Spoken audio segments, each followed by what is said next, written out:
Good afternoon. I'm Gary Greenstein. I'm a lawyer in the Washington, D.C. office of Wilson, Sonsini, Goodrich, and Rosati. And thank you all for coming this afternoon to our panel discussion called The Digital Music Industry. Where are we? How did we get here? And where are things going?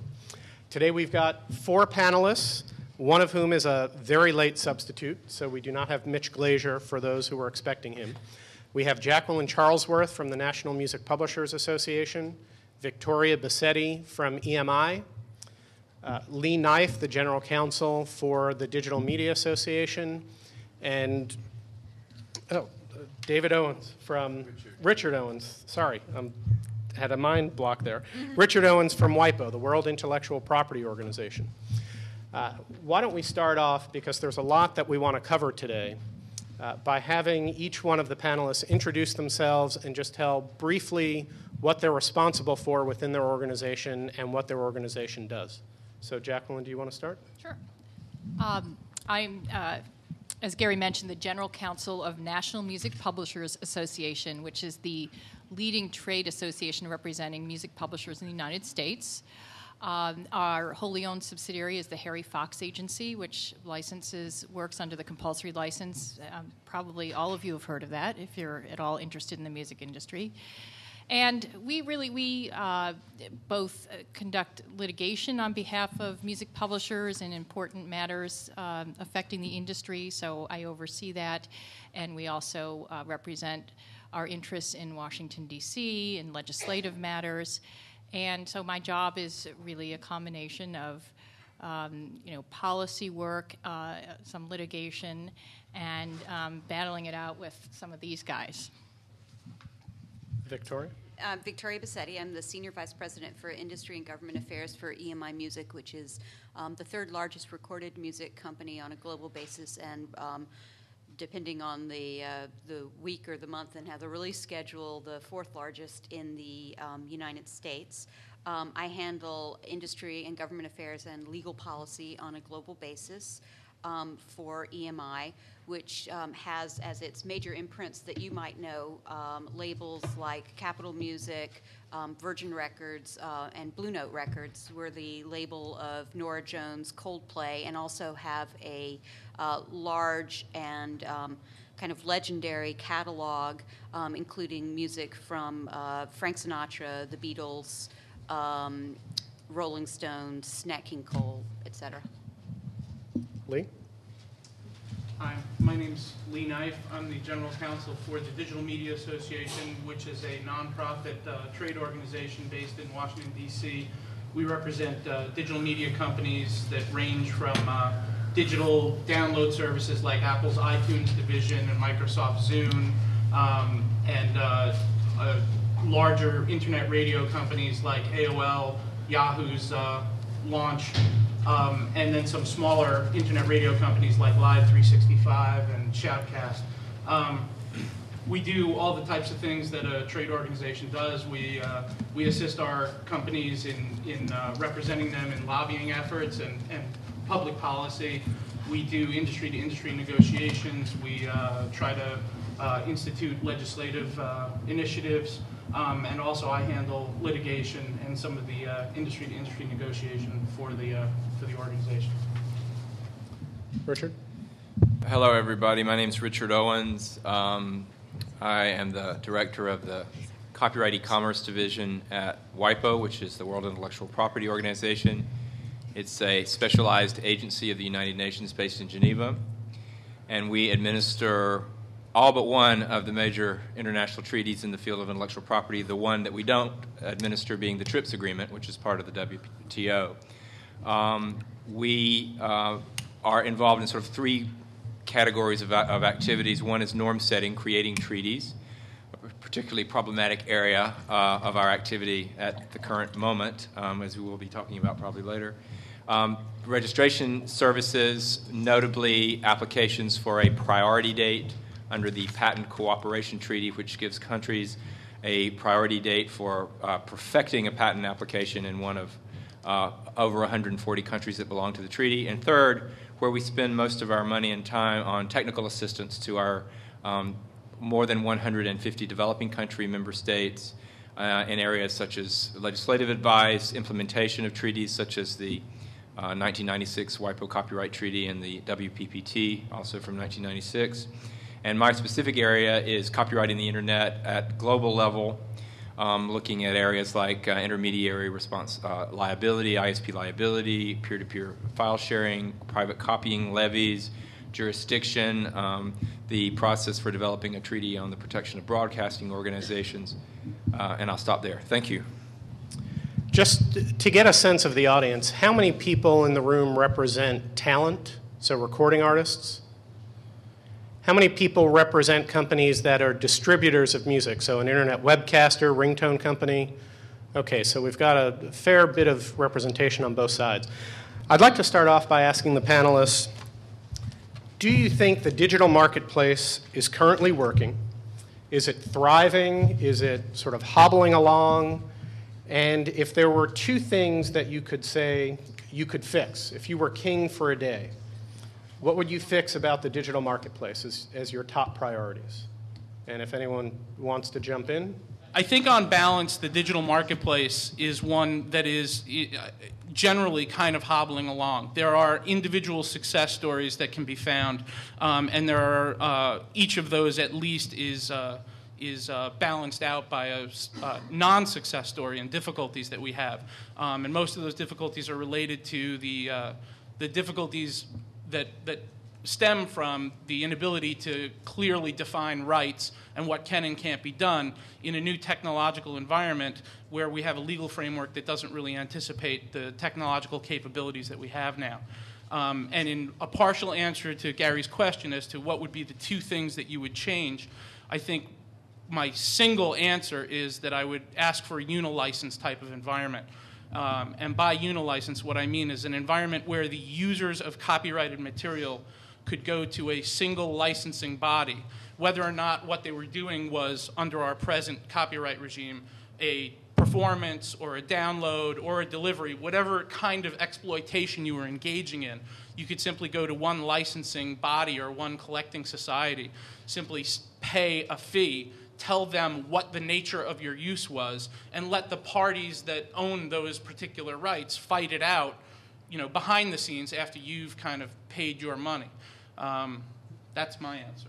And I think that's an interesting point and would like to hear other people comment on it, because I think for those who represent licensees, the greatest frustration that you have if you're counseling companies is getting people to understand the difference between a musical work and a sound recording, and then this artificial distinction between what is a distribution, what is a reproduction, is an on-demand stream a distribution, when do you have public performances versus private performances.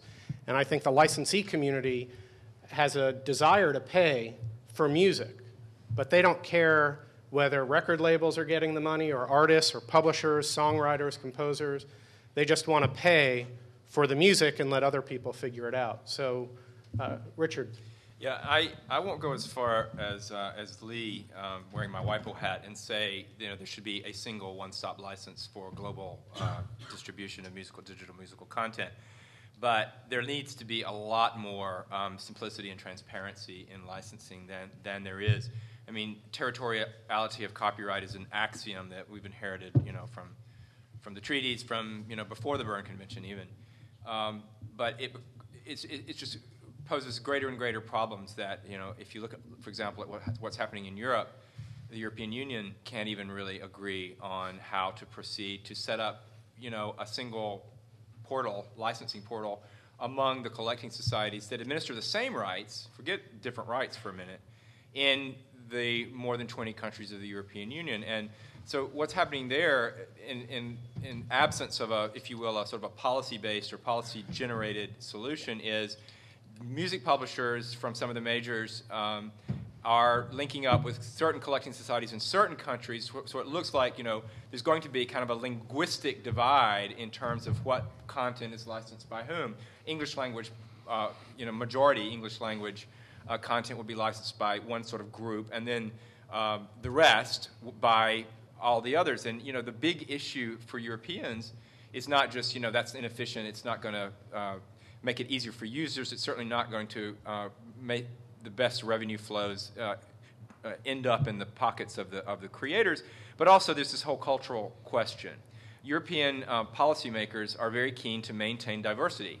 And that means diversity in cultural product, in European product, and not as European as one entity, but in, Croatian, British, French, Greek, whatever. And the collecting societies were set up, beginning in the late 18th century, to maintain and this cultural separation and identity. And that's a big issue and a big problem and one of the reasons, in my view, for sort of the paralysis in Brussels on this question of the one-stop license that you see right now. So if you imagine that sort of microcosm debate and this is a regional trade community. This is a single market. If you imagine that times 180 or 250 of all the different countries in the world we have, this is a real problem. And I mean, clarity. So that's my one point: is more harmony, more harmonized approach, more transparency, simplicity in licensing. But related to that and sort of underpinning that is more transparency and clarity in the rights that are involved. And a lot of countries have implemented the 1996 treaties, the making available right, which is very topical right now because of the Thomas decision and the way that it was implemented. The making available right was implemented in this country, which is the only country that I know that actually used exclusively a distribution right approach to implementing the making available right. Most other countries have implemented it using the equivalent of the public performance right, the right of communication to the public. So, we've got different rights and we've got multiple licensing portals and different approaches everywhere. So, I mean, I agree with Lee, but I can't go so far as to say there should just be a single right and a single source. And just to be clear, the Thomas decision is not from Supreme Court Justice Thomas. This is the unfortunate woman in Duluth, well, maybe not so unfortunate, depends on where you're sitting, who's paying $220,000 approximately in infringement damages for 24 works which were found to be infringing. So we now have the copyright owner representatives here, so maybe Jacqueline and Victoria can... I just want to respond. I think there's actually a great deal of overlap in our views on this, because before Lee started speaking, I wrote down rights issues, meaning more clarification of the rights for digital media and transaction costs. On the rights issues, probably a lot of you know that we have a historical system here in the United States where we divide performance from reproduction and distribution, and those rights are separately managed. The mechanical right, which is reproduction and distribution, falls under, in the case of audio-only content, falls under the 115, Section 115 compulsory license. And the performance right is not technically under a compulsory license, but effectively is licensed through three PROs, ASCAP, BMI, and CSAC. So, what's happening in the digital world is sometimes a transmission falls into both of those categories, or at least the copyright owners believe it does. But you have two completely different sets of rights administrators to get a license from. In particular, there's a big debate going on regarding what's referred to as interactive streaming. You've probably heard of it, but it's basically you turn on your computer, you go the Rhapsody service, you push a button, you hear the song you want to hear. There are copies that are made in that process. There's a debate about whether that process falls under 115. Since 2001, the music publishers have licensed both the record labels and lease company at an undetermined rate to make those transmissions. And right now we have pending before the Copyright Royalty Board, which is our rate-setting authority under Section 115, proceeding in which I am litigating against Lee, not personally, of course. And Victoria. And Victoria, that's true. Yes, they're all ganged up against us poor publishers who just sit around and collect money, as we know. No. Anyway, yes, it's actually, if you're interested in this area, this is a very important proceeding because all the rates under 115 for both digital and physical products are going to be set in the next year, the compulsory rates. And so, needless to say, all the industries involved, the labels, the digital media companies and the music publishers are all investing quite a bit of energy in terms of this process, which is a 2-year process, and we're down in D.C. With a trial probably going to occur starting early next year, a series of hearings, the outcome of which will be determinations on, the download rate and so forth. The record labels are actually arguing for a decrease in the mechanical rate. We're arguing for an increase. I've digressed a little bit because I think a lot of times the rights issue really masks a rates issue, and they often end up in, conflated a little bit. And I just want to remind Lee that a couple years ago, we sat down, the PROs and the Harry Fox and NMPA got together, sat down and offered you a unilicense. At what rate? Well, that is the issue.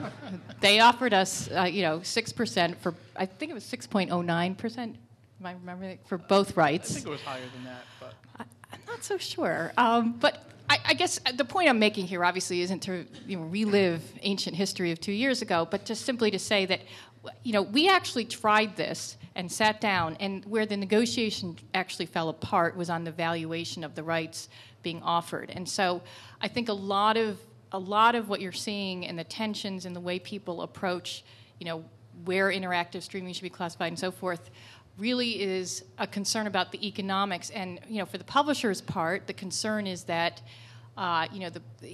we won't be fully compensated under whatever system emerges. And for, I assume, the user's part, they feel they may be overcompensating. And so, that's often underneath a lot of the debate about the rights issue.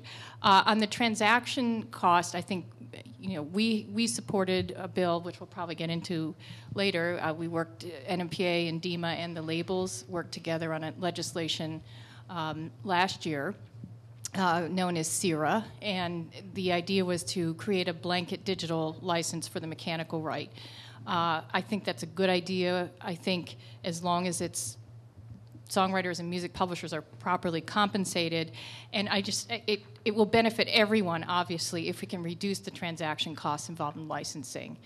We need, there are data issues out there that I think truly hinder the digital services because, everyone built their own database. The labels have their historical databases, the publishers have theirs, and they haven't been melded into one very efficient database so you can link the track to the song and so forth and so on. And so hopefully those issues will be addressed in the near future. I think that whoever builds that magic database will have a very good business. So I guess that would be my second wish. Let me just say, for those who don't know, a compulsory or statutory license is granted by Congress.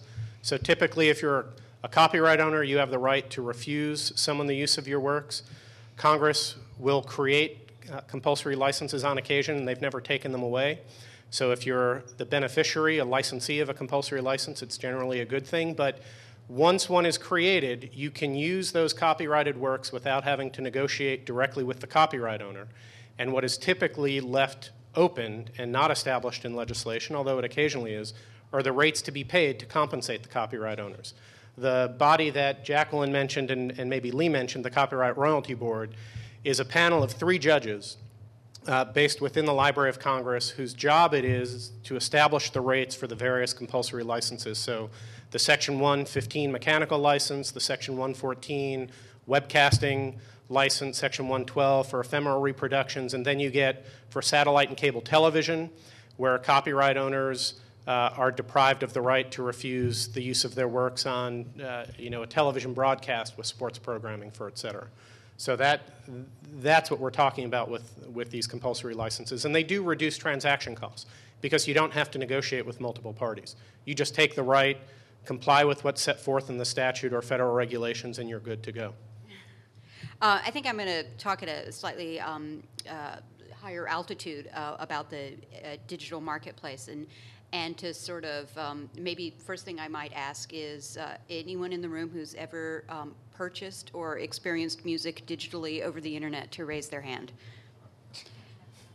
Okay, so and the fact of the matter is I think that if you kind of take a look at it and think about what's going on over the course of the last 6 years, there's been an incredible explosion of innovation and investment into the digital marketplace in the United States and indeed on a global basis. And if there weren't some level of return to be made from those investments and some level of legal clarity in terms of being able to build those businesses, you wouldn't have seen that investment and you wouldn't have seen all of the hands that were just raised. So I think it's not entirely right to say that the market is hobbling along or that it's at risk of imminent failure. I think the one thing we can say with a certain level of certainty is that in the digital marketplace, success is not guaranteed, and no one has a magic formula yet. Maybe Steve Jobs does, but the jury may even still be out on that, as far as we know. And what's going on right now is a very complicated, nascent marketplace that's involved in trying to strike the right sort of consumer-to-business balance and then business-to-business balance. Most of what you hear us talking about is the business-to-business balance, the kind of cut and thrust that goes on between the people who are manufacturing or creating the input to the businesses that Lee is representing. And there's a lot of complexity in doing those sort of things of getting both the clearances correct and getting the economics correct. I think without a doubt there are very high transaction costs involved in this, and that's fairly typical for intellectual property businesses, that they're going to be high transaction costs and that there are also going to be complex legal schemes that are going to have to be navigated. The complex legal rights that have to be navigated are a result of basically a historical accretion of rights that have occurred over the course of coming up on 90 years of modern copyright law in the United States, kind of resulting in almost like a seabed of rights and expectations and assumptions that are built on one another. And what you sort of see happening, I think, in the digital marketplace, which does coexist alongside the traditional physical or analog marketplace, is a lot of cross currents that are, stressing, if you will, a sort of a historical artifact, and despite the sort of frustration that a lot of people might feel about it, I think if you were to kind of look deep into your heart, you might actually come to the conclusion that as a consumer, you're actually fairly satisfied with the digital music that's out there. You would say that it's growing, and we all know that it has been growing regularly by leaps and bounds over the course of the last few years, that the price is relatively right for all of you, and that whatever our kind of internal, knife fights, not to make too much of a pun off of Lee's name, but whatever our internal knife fights are, there actually is surprisingly, and I think most people will find this surprising to hear it coming from someone who works for a recorded music company, there actually is a fair amount of optimism for the future.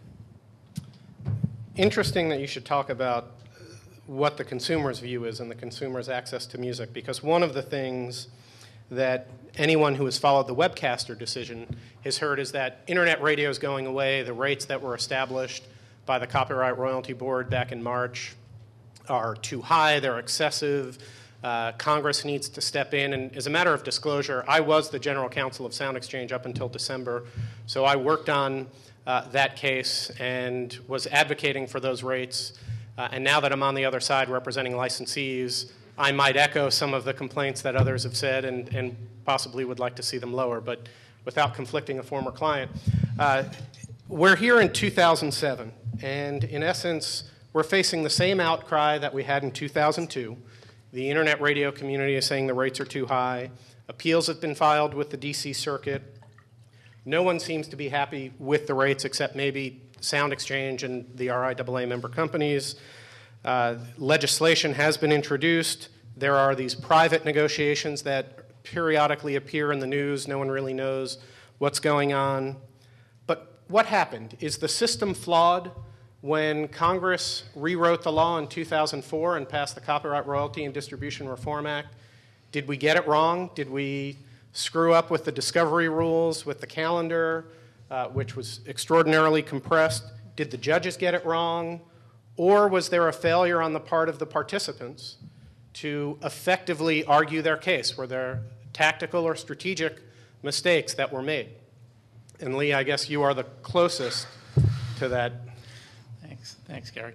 I think the short answer to your question is yes, all of the above. I'm slow to criticize the bench, but I have to honestly say that I think some of the responsibility for what most people think are at least slightly out of whack rates falls just purely to the judges. But I also think almost everything else you listed is probably also working some of the injustice there as well. What Gary was alluding to in terms of the procedural issues and the very compressed time frame is the way the Copyright Royalty Board, the regulations that control the Copyright Royalty Board, the way those regulations work is it's a very kind of awkward piece of litigation. It has some of the trappings of a standard federal copyright type case, but it has all of these individual procedural quirks, not the least of which are some very, very strict time frames in which the parties have to render, to deliver their initial cases, to engage in discovery, to have settlement negotiations, and then to have the hearings. All of that adds up to the fact that it's an almost impossible situation to litigate. And I know that that's a popular thing for litigators to say. Every case is difficult, and I understand that being a litigator is difficult, and large-scale federal litigation, and especially intellectual property litigation, is never easy. But these cases occur under a set of rules that literally make it almost virtually impossible to do and to do right. To address some of the other issues that Gary was talking about, yeah, I think all of the parties probably screwed up a little bit in the way they brought their cases. It's a difficult environment. It was the first case that we had under the new rules. I think the judges kind of got it wrong. I think the rules are difficult. I think the parties messed up a little bit. And I think that the output is kind of probably a fair reflection of the fact that that burden can probably be fairly nicely spread around to almost everybody involved in the proceedings. Now, Victoria, I'll give a disclaimer. Victoria did not work on the litigation, and I'll spare her going into the details. But do you have a view as to what the industry thinks? Did the CRB get it wrong? I mean, essentially, you got everything you requested in terms of rates, the $500 per channel or station, the full ramp-up of rates over the 5-year term. You've got to be happy. Well, I mean, first of all, you know that we didn't actually ask for a per-performance rate. We asked for a percentage of revenue rate. So we didn't actually get everything we wanted. We actually proposed a model that we thought might have been better for the DEMA members, and actually would have helped in a different way. So that's the first thing. The second, actually, but to be fair, that model was the greater of. The model was the greater of the per performance rates that were adopted, a percentage of revenue, and the minimum fee. Yeah. So it's not necessarily that they got to choose between the three options and choose the lowest.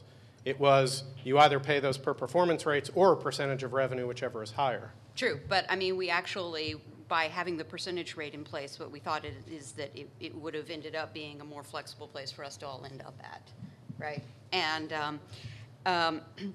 second of all, just kind of as a point of information, who was it that requested the change to the royalty and rate-making proceeding mechanism, the deadlines, the discovery mechanisms, and the board? Well, another disclaimer, I worked on the legislation while an employee of the RIAA, and I wrote the schedule with Steve England, who's now at Jenner and Block representing the RIAA. Who proposed the initial changes to the entire system? Broadcasters were interested in it, DEMA to some degree, and the publishers wanted relief from the, quote, James Canning's problem, which was being forced into a distribution proceeding for someone who was entitled to $200, and they litigated and spent several million. So the fact of the matter is that everyone created the system that we're living under right now, and you can make all sorts of arguments about whether or not the judges were stupid whether or not the deadlines were tight or anything like that, but anyone who is a lawyer has probably worked under tight deadlines before and been forced to make very complicated filings and still goes to court and figures out a way to live with the results or to negotiate an appropriate deal at the end of the day, or to, forestall having to go to the CRB to begin with by negotiating a deal in advance. Internet radio and that Section 114 licensees succeed. They are a vital part of the future. Consumers like them. It's the way many of them experience and learn about our music in the first place, and it's a revenue stream. So we've got absolutely no interest in using this proceeding or using these rates to drive these people out of business. But it doesn't mean, on the flip side, that we've got an interest in subsidizing business models or in subsidizing businesses that are uninterested in or incapable of paying for their cost of goods, no matter how small that cost of goods is. I mean, I don't know how many people in this room have ever run a business where they have to pay for a cost of goods. You have to figure out a way to build a business model that pays for the cost of goods and pays for your services. And if you can't figure out a way to monetize your business, I think that you have to kind of look deep into your soul and figure out whether or not you're in the right business. Now, the fact is that now we've got all sorts of numbers, right? And everyone knows that there are all sorts of ways of cutting this data and everything like that. So don't, kind of hold me to the most, we can debate this. But I believe, based on some data that I saw, the average internet radio listener listens to approximately 450 hours worth of streamed music on internet radio on a yearly basis. And based upon the rates that the Copyright Board handed down, the cost of goods to the cost of music to provide that average listener with the music based on the Copyright Board's decision would be approximately $6.41 a year. For the sound recording. For the sound recording. So. Sounds awfully low. Yeah. And, now, and not only does it sound, so. The question, though, is where are we in terms of the big services had the issue with the $500 per channel or station, and a settlement was announced, although implementing that raises some interesting statutory issues. But there's also the question of the small webcasters and the non-commercial entities. And from the copyright owner standpoint, you don't want to litigate against little guys and universities because every member of Congress has multiple universities in their jurisdiction, and the president of a university can call their local member. But if a listener is listening to a non-commercial station and the copyright owners are getting very little money because the rates have been reduced, copyright owners would rather have that person listening to AOL, to Yahoo Launchcast, or MTV. How do we address, or how should the parties address the issue of special needs for small entities? Should there be a break for non-commercial entities? And what about relief from this $500 per channel or station? And what that means is if you have 5 channels, 5 different types of rock music, you'd pay $2,500 as an annual minimum fee, which is a recoupable advance. But if you're someone like Live 365 with 10,000 channels, or your Yahoo Launchcast or Pandora, where every user is essentially creating their own channel, you get into the hundreds and hundreds of millions of dollars. Well, you know that in August we offered a deal to DEMA regarding the $500 per channel minimum, which was accepted. And that deal essentially capped the $500 per channel minimum at $50,000, which was recoupable against royalties. Isn't that right? So I think that's right. I think pretty much that issue is off the table now in terms of being... It's been proposed, but from an implementation standpoint, the Copyright Royalty Board loses jurisdiction when they issue their decision, and now it's before the D.C. Circuit. And when the Copyright Royalty and Distribution Reform Act was negotiated, one of the things that the RIAA frankly insisted on was that if an issue came back before the copyright royalty judges, they could amend a determination, but only as to terms that went to things like collection or distribution, the thought being what happened if Sound Exchange disappeared. Sound Exchange had not been separately incorporated at that time. There was a risk that artists and labels would not agree and it would disappear.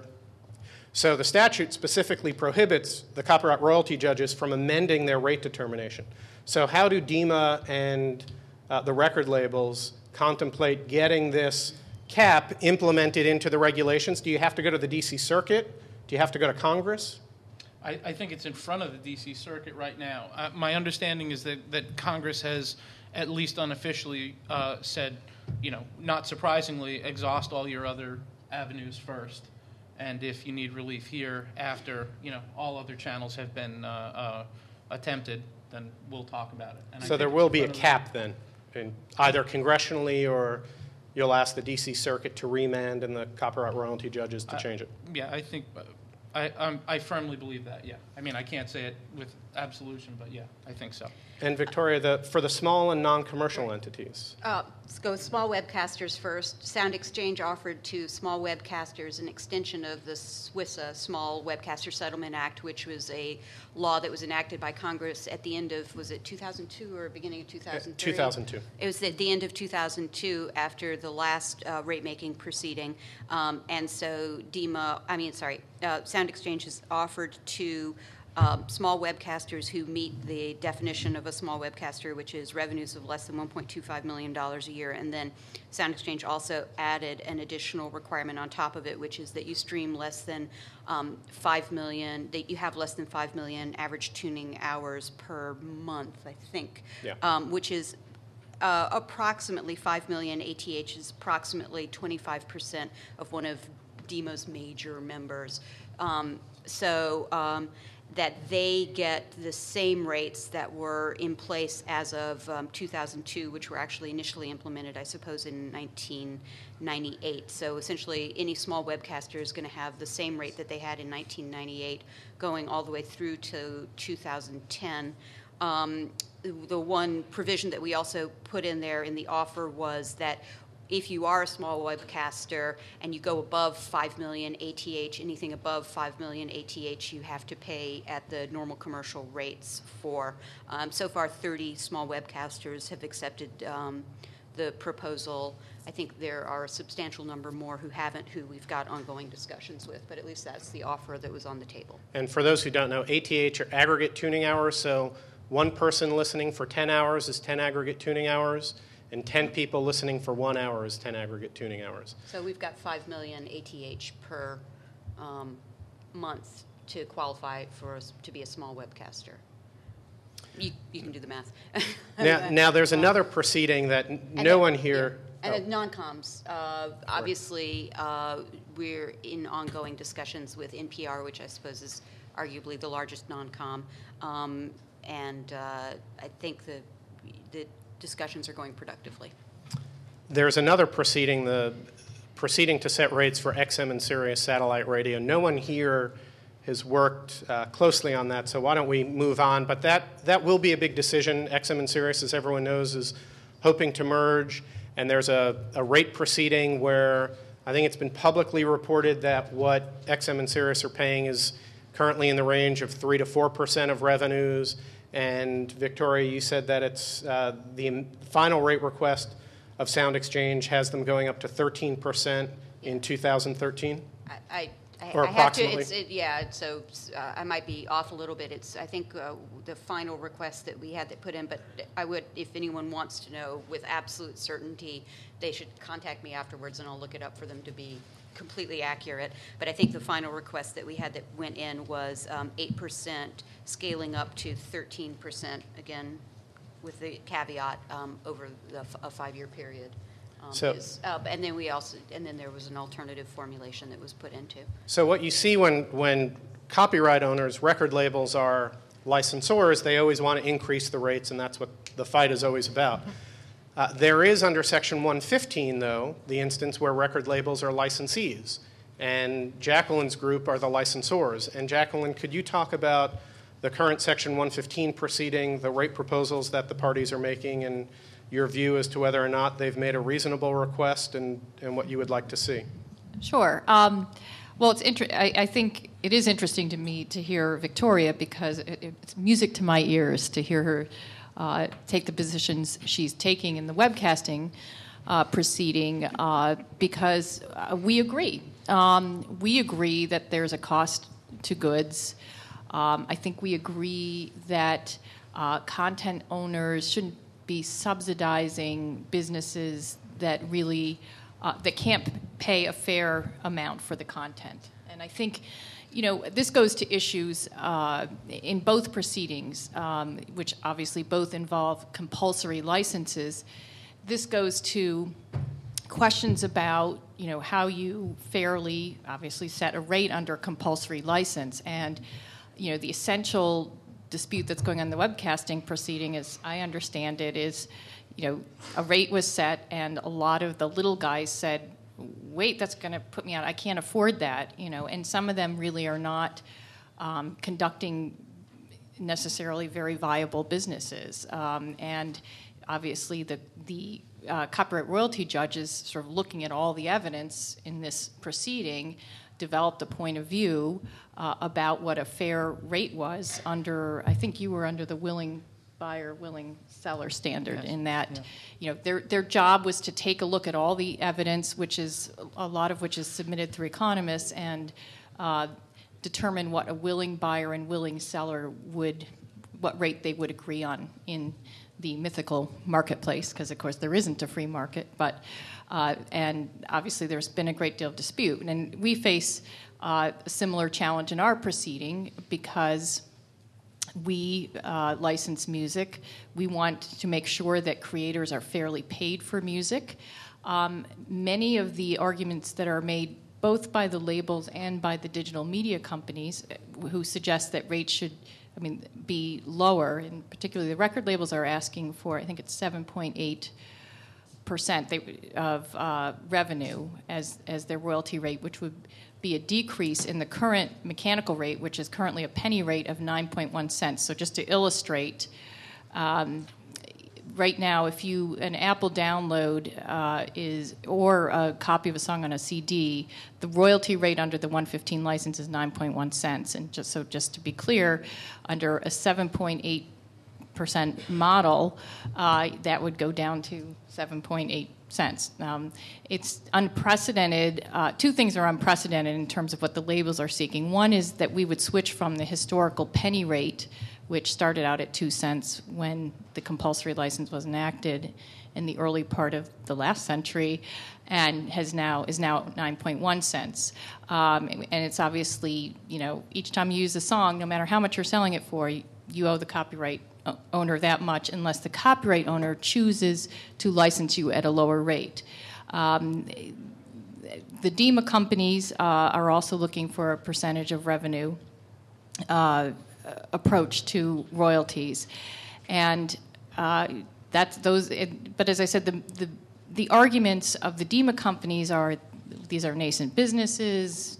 They're hard businesses. We're competing with piracy and so forth. And really, I think the question is how, whether music publishers and songwriters should have to that our product should be devalued to try and support business models that actually may not be very good.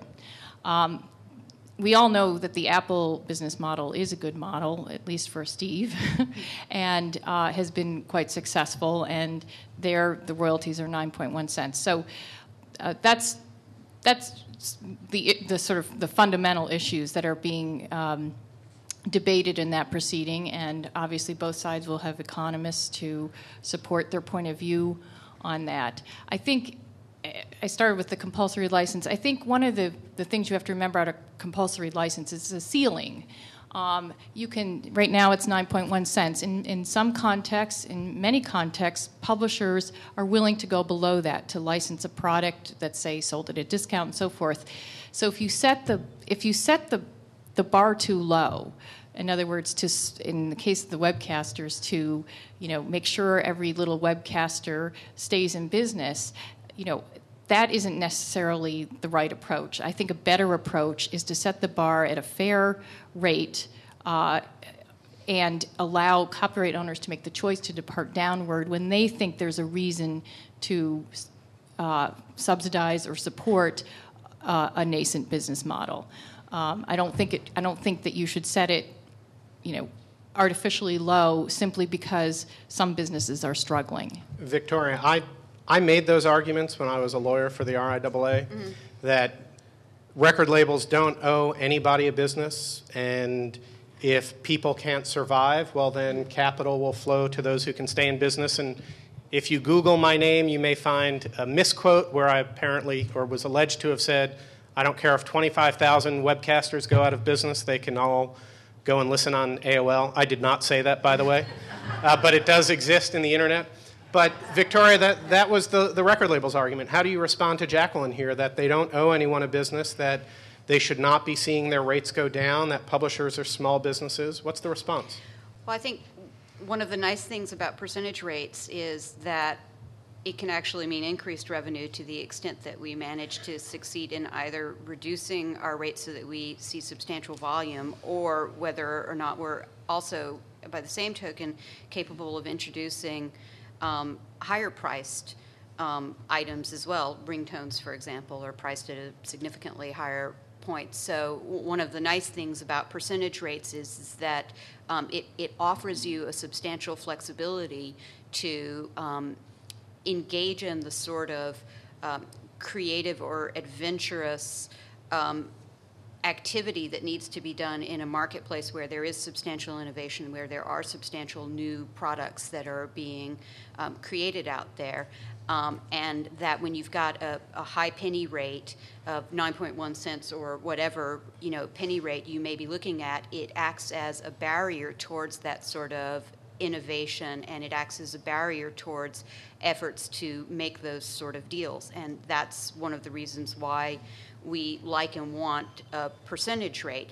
Now, the difference between 7.8% and an imputed, let's say, an effective percentage rate of 9.1% would be about 13%, right? Mm-hmm. So, that's basically where we're at right now, is the difference between 7.8% and...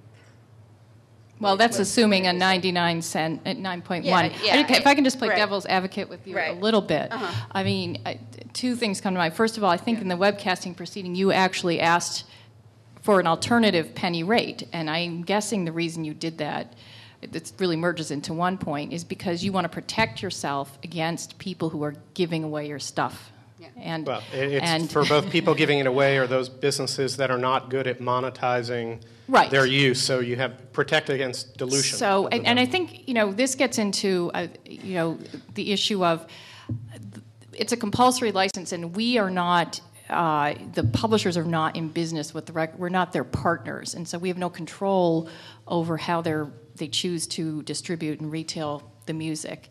And so to move to just a strictly percentage rate leaves us totally exposed and completely at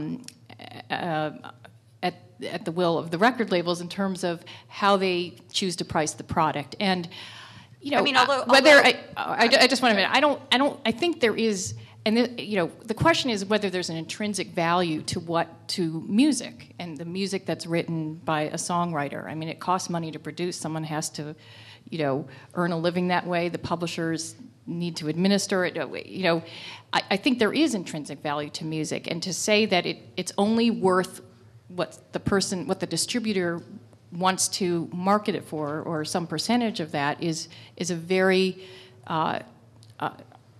unfortunate way to approach it, and in fact was rejected happily for us and for the labels, in the sense that they did well in that proceeding, by the CRJs, who felt that you really need, at some level, a per-use rate to really value the use of the product that's being distributed. Okay. I want to switch gears for a second, because I don't want to leave Richard all alone here, and want to focus for a minute on international, and then make sure we leave time for Q&A.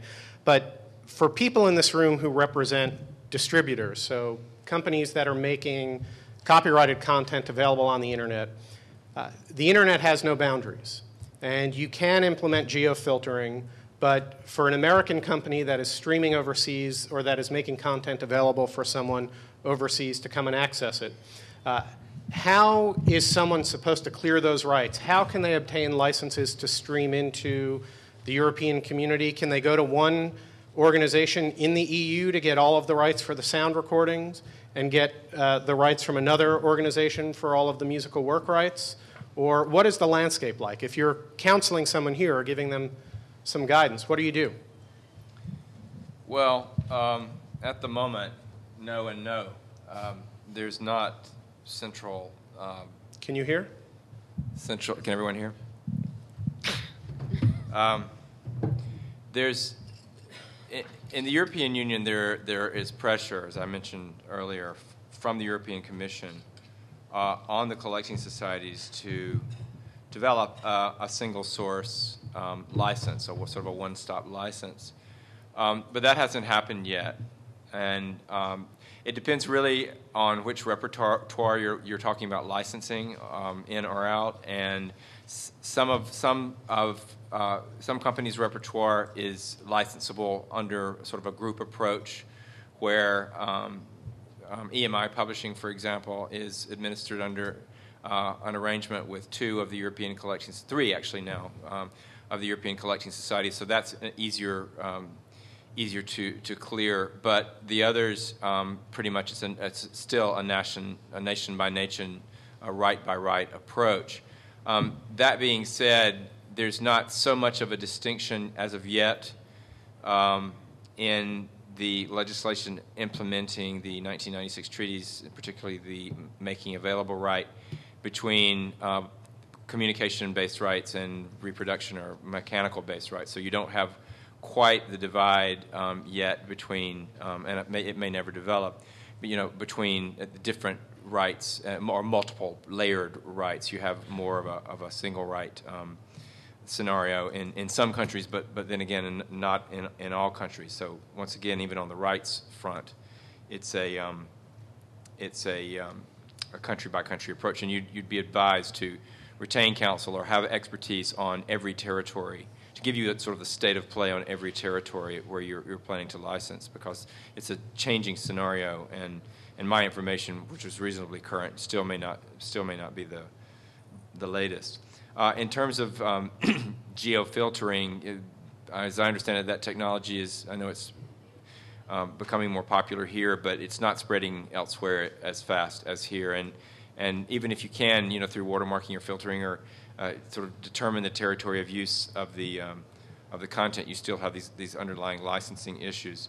I'd just like to mention one sort of current of sort of policy concern that's developing over the issue of standards, information communication and communication standards, ICT standards, and particularly in the area of rights management information. I mean, under sort of the heading of DRM, most people think of DRM as technical protection measures, TPMs, copy controls, access controls, but there's a whole other family, which are the identifiers that identify content, rights, parties, and increasingly licensing conditions. The DDEX family of standards has come into currency as a system of metadata that express licensing terms. It's getting some traction, particularly in Europe under the sort of CSAC and IFPI umbrella.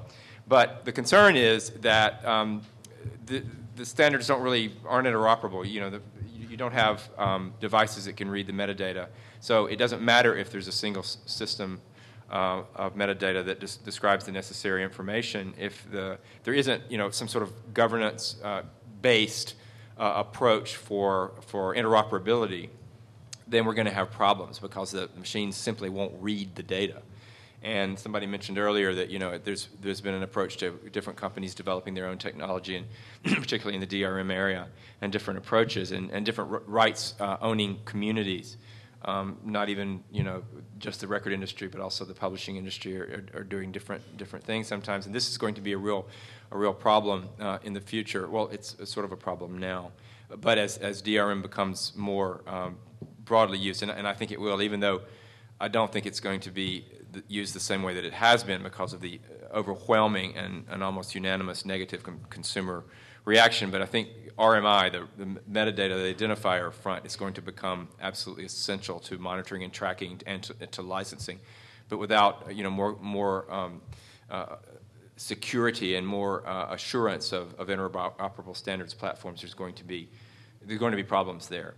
And in closing on that topic, it's already an issue that has shown its head in the WTO, where the Chinese, who are big consumer equipment manufacturers increasingly exporting all over the world with their CE equipment, and they're very unhappy having to pay patent royalties to developers of Western standards for iPods and other consumer equipment or components that they will include in Western equipment or Western marketed equipment. And they've raised this issue in the Agreement on Technical Barriers to Trade, the TBT agreement in the WTO, saying that there needs to be some kind of action at WTO level to make sure that there's transparency in standard setting. That's probably not going to come across your horizon, maybe it already has, for a couple of years or so, but it is something that you really, really need to be thinking about, particularly in the East Asia axis, because there's a real movement out there for countries to develop their own standards for equipment, and that will also apply to content and content files, because the metadata will have to read to the equipment. Actually, if I can jump in on that, I think one of the things that I couldn't agree more with what Richard said, but I think one of the things that is a critical kind of aspect of this is that not only is the development of those standards and object identifier systems incredibly important on a kind of business-to-business basis, but I think from a consumer perspective, it's also incredibly important because to the extent that we can establish those standards effectively and cheaply for everyone involved, you're going to see infinitely more kind of seamless, interoperable, good experiences for consumers, and it's going to just make the whole experience better for the consumer, which means better for all of us. But it is arguably, I think, one of the most enormously complex areas that we deal with right now. Yeah, I mean, who's we Yeah. here? Yeah. Because, and the Chinese, this is sort of the question they raise, we're not really happy with the lack of transparency in standard-setting organizations or consortia, because a lot of standards, particularly in sort of the DRM area, are developed by industry consortia, which don't really operate according to the same rules as a standard-setting organization like the ISO, which has publicly published and transparent IPR policies governing, for example, when a patent on an essential technology for implementation of the standard has to be disclosed in the standard setting process far enough upstream so that if it's too expensive to license it, then something else can be designed. But if it's not disclosed until very late in the process, sort of so-called submarine patents, then it becomes a real issue to an obstacle to issuance of the standard, and that's really the issue. That's the governance issue. But who's going to get in there and say, okay, you've got 150 different SSOs. All of you have to have these provisions in your IPR policies because every technology is different. Every industry is different. Why don't we? But they sort of do. I mean, to a certain degree, because both. There is U.S. law regarding the eligibility of standard-setting organizations for antitrust exemptions. Sure, so they've got minimum. There's competition law, which requires standard-setting organizations to engage in a certain kind of base level, proper governance. And then there is also a kind of an emerging body of FTC law, where the FTC has been suing various members of standard-setting organizations for engaging in exactly that sort of unfair trade practice. But once again, we digress. This is the U.S. approach. We need to go to questions because Yeah. we're about to run out of time, and I apologize for that. So does anyone have any questions? Hi, my name is Debbie Newman. I actually have a comment and then a question. So the comment, first of all, is, I hear Jacqueline and Victoria, I heard the discussion about the penny rate and the percentage of revenue, and I listened last week at the Digital Music Forum in LA to a conversation that was sort of similar, and it was really server copies and buffering copies and, this whole trying to fit square pegs into square holes and round pegs into round holes that are based on a business model that we all knew. And technically you could say that, yes, a copy is being made, but, I still feel like nobody actually is looking at the intent of the use and what the consumer experience is. And so that's just kind of frustrating. But that leads to my question, which really is, you talk about new and creative business models. You talk about the fact that a pay-per-download model doesn't really encourage discovering new music, whereas, for example, subscription might because of the all-you-can-eat model. But now you have services that are really calling themselves discovery services. So whether it's the Pandoras of the world or iMemes or iLikes or all these new services that are encouraging social networking and music, streaming music to your friends, putting music in your locker, allowing other people to have access to it, these models, the models that you guys are talking about that come from a single song reproduction distribution model don't work here. So when you start talking about encouraging ways for people to find out about new music, what kind of models are you guys thinking about, or what kind of models from a label standpoint and from a publishing standpoint are you guys coming up with to help foster these new kinds of services that allow people to find out about new music? I think it's a really tough question, and the truth of the matter is that I think that these types of new discovery business models, and let's not call them business models, but new types of discovery services or something like that, I don't honestly think music companies are the ones who are going to invent those. I think it's our job to support them when companies come to us with ideas and innovations and ways to do it, and to kind of take a hard look at them, figure out the extent to which we can or can't support them, service them appropriately, et cetera. Unless I misunderstand your question. Lee, do you... I'm not talking about you guys creating them. Wait, I'm talking Debbie, about the let's let percentage of them- ad revenue models, things like that. Right, Debbie, let's okay, let them sorry. answer, because Lee looks like he was moving to the mic, and there are demands in the marketplace by labels that some would say are pretty onerous I'm for always these. going to move to the mic. Look, there's a long-standing tension within Victoria's companies, and to a certain extent within Jacqueline's companies, that, whatever you want to call it, there's an over-center principle there, where they obviously want to foster a certain amount of discovery and a certain amount of promotion, but at some point, that level of discovery and that level of free promotion becomes threatening to their business model. And so, the tension is, where do you draw that line? And my companies typically are saying, you should give us more rein.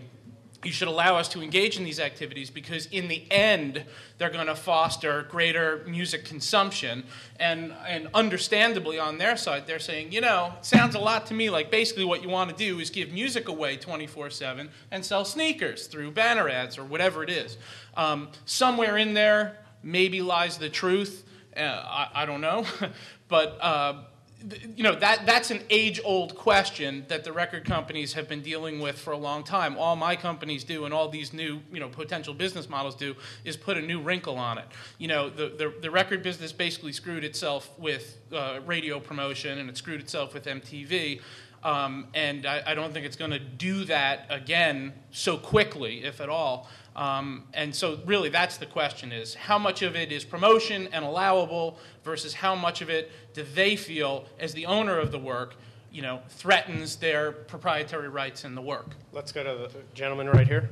I think you almost answered it. I just want to know, can you articulate any distinction or any difference between broadcast fees, which are non-existent, and webcasting fees, which we've been arguing about? Are you asking me? Anybody. Is there any distinction between listening to stream music over your computer and listening to over a radio?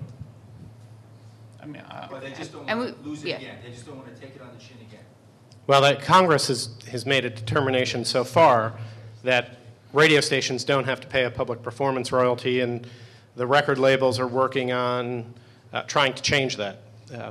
So that's ongoing before Congress. I can't imagine copyright owners would support a new compulsory license, but Well, speaking for the publishers, we certainly want to license musical works for those uses, which current audiovisual uses fall outside the 115 license. I agree with Gary. We don't support an expansion of the compulsory license, which is a real limitation on the copyright owner. But we certainly support the idea that our work should be used in an audiovisual context and that we should be paid for it, hopefully. I think one thing that is a certainty is that your clients are exposed to liability when they're on the internet. No matter how good a lawyer you are, they're going to be doing things with various rights, and you may not clear all the publishing. You don't know if a service is eligible for the statutory license because you can do thumbs up or thumbs down, and then that's aggregated per user. Is it a program specially created for the user, which makes it interactive? Audiovisual works, clearing all the sync rights. I would say that's the only certainty, and that's why lawyers sell themselves to clients to try to help them avoid that liability. Unless anyone wants to... No, I mean, I was just going to say, my organization, as it's ever trying to expand, recently took on members like YouTube and iMeme and Netflix, and I recently participated in a conference call with all these companies talking about exactly the issues that Janine raised. And basically, the end result was, one of the companies just said, hey, you know what? It's the same problem. It's, we have the same problems. We don't know where to get the rights. It's very difficult to find the parties to get the rights. It's very difficult to, what Jacqueline had talked about early on, the transaction costs are tremendous. The cost of covering your ass in this environment is just unbelievable. And there is no clear path. There is, it's very, very difficult. The one thing, Janine, to keep in mind is that there was a cable compulsory license and satellite television came into play, and there wasn't a compulsory license until 1988 with the Satellite Home Viewer Act. And occasionally pressure builds up because people are either getting sued or there are new companies that have enough power to get lobbyists in Washington to start pushing for a new compulsory license.